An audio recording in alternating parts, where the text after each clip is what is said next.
Hello बच्चों, कैसे हैं आप सब। आज हम अपनी क्लास सेकंड कक्षा दूसरी की किताब हिंदी की झिलमिल का पाठ पढ़ेंगे। 9 पाठ 9 भोलू की भूल। देखो बच्चों, मैं पाठ को दोहराती हूँ। आप पीछे पीछे सभी बच्चे देखेंगे कि मात्राओं को ऊ की मात्रा, छोटी ई, बड़ी ई की मात्रा, हर एक मात्राओं को किस तरह से बोला जा रहा है। तभी तो आप अच्छे से रीडिंग सीख पाएंगे। ठीक है, अब हम पाठ को पढ़ते हैं। पाठ 9 भोलू की भूल। एक हरा भरा बाग था। बच्चे प्रतिदिन बाग में खेलने जाते थे। वहाँ देखने वाले पशु पक्षियों को वे प्यार से किसी न किसी नाम से पुकारते थे। एक दिन अचानक बच्चों की नज़र एक मोर पर पड़ी, जो अपने पंख फैलाकर नाच रहा था। नाचते हुए उसका एक पंख टूटकर गिर गया। पास ही पेड़ पर एक कौवा बैठा था, जिसे बच्चे भोलू कहकर बुलाते थे। भोलू को मोर का नाच बहुत अच्छा लगा। मोर नाचकर वहाँ से चला गया। देखो बच्चों, चला गया के बाद एक पूर्ण विराम है, तो इसके बाद हमें थोड़ा सा रुकना है ताकि वाक्य का पता चले कि कौन सा वाक्य है, कौन सी सेंटेंस है, कहाँ ख़त्म हो रहा है। भोलू पेड़ से नीचे आया। उसने मोर का पंख उठा लिया। रंग बिरंगे पंख पर एक छोटा सा चांद भी था। मोर का पंख लगाकर भोलू सोचने लगा, आहा, मैं कितना सुंदर लग रहा हूँ। मैं तो मोर बन गया। देखो यहाँ पे कौवा मोर का पंख लगा के और वो सोच रहा है कि वो मोर बन गया। वह नाचने लगा। कोई कहे ना मुझको कौवा, मैं हूँ मोर, मैं हूँ मोर। क्या नाचने लगा वो बच्चों? क्या गाने लगा वो गाना? कोई कहे ना मुझको कौवा, मैं हूँ मोर, मैं हूँ मोर। भोलू घूमने निकला। उसके साथी को ने उसे बुलाया, पर वह उनके पास नहीं गया और बोला, मैं कौवा नहीं हूँ, मैं मोर हूँ। यह सुनकर सभी कौवे उस पर हंसने लगे। फिर भोलू मोरों के पास पहुँचा। मोर उसे देखकर बोले, मोर नहीं तुम कौवे हो, यहाँ से जाओ, यहाँ से जाओ। भोलू ने पंख दिखाते हुए कहा, मैं मोर हूँ। उसकी बात सुनकर मोर हंस पड़े। मोरों ने उसे चोंच मारकर भगा दिया। भोलू बहुत दुखी हुआ। वह अपने मित्रों के पास गया। उन्होंने भी उसे चोंच मारकर भगा दिया। हार कर भोलू ने पंख निकाल कर फेंक दिए।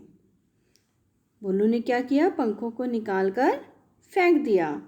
फिर वह कौवों से बोला, मुझे माफ़ कर दो, मैं मोर नहीं हूँ, मैं तो तुम्हारा मित्र कौवा हूँ।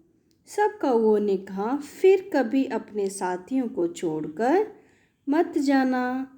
देखो, अब भोलू ने माफ़ी मांगी अपने दोस्तों से, कौवे से, कि वह क्या है? मोर नहीं है, वह तो कौवा ही है। चलिए आइए अब हम इसके शब्दार्थों को भी पढ़ेंगे। प्रतिदिन, यहाँ पे इनके अर्थ हैं हर रोज। प्रतिदिन में प के पैर में र की मात्रा लगी है। प्रतिदिन, हर रोज, बाग, बगीचा, कोशिश, प्रयत्न, बहुत, अधिक।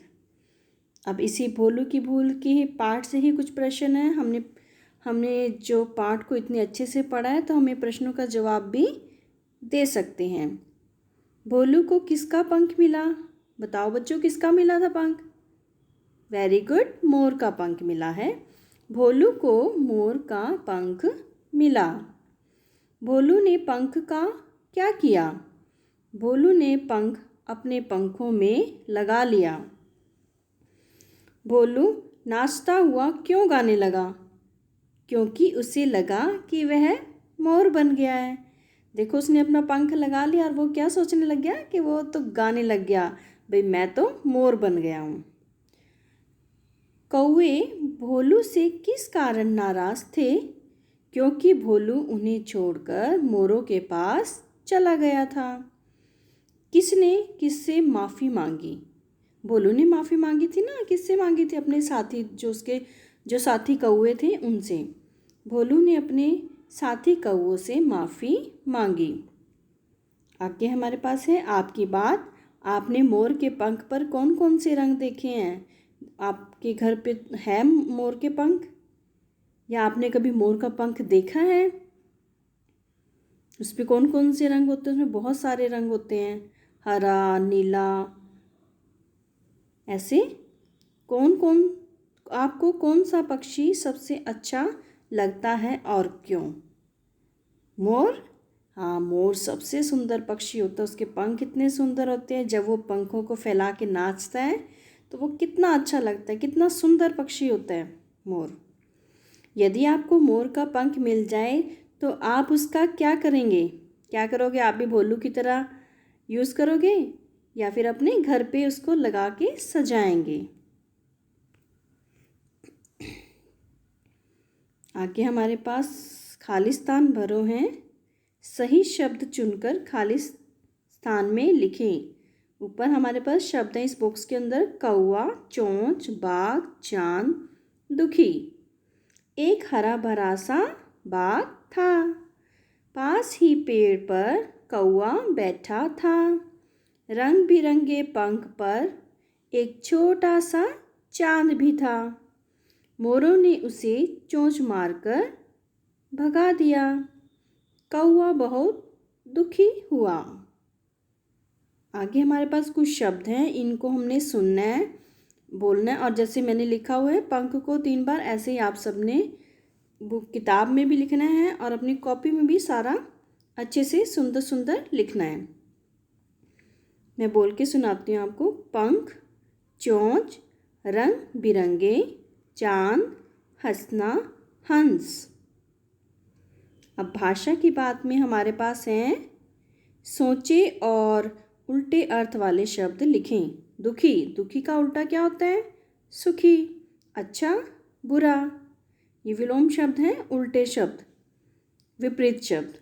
ऊपर, नीचे, दिन, रात, हंसना, रोना, मित्र, शत्रु, या फिर हम दुश्मन भी कह सकते हैं। आगे यहाँ पे पिक्चर्स बनी हुई हैं कुछ, और यहाँ पे कुछ पक्षियों के, कुछ जानवरों के नाम भी है, तो हमने मैच करने हैं। इन्हें इनके घर पहुँचाएं। ओके, हमें इनके घर पहुँचाना है। चिड़िया कहाँ रहती है? चिड़िया घोंसले में रहती है। मुर्गी, मुर्गी यहाँ पे इसमें रहती है मुर्गी। तोता वैसे तो बागों में घूमता है, लेकिन यहाँ पे पिंजरा दिया हुआ है तो यहाँ पिंजरे में। घोड़ा, घोड़ा रहता है अस्तबल में। घोड़े की, जहाँ पे घोड़े को रखा जाता है उसे अस्तबल बोलते हैं। और शेर रहता है गुफा में। तो सभी बच्चे एक्सरसाइज को ध्यान से लिखेंगे सुंदर सुंदर, और अपनी कॉपी में भी करेंगे।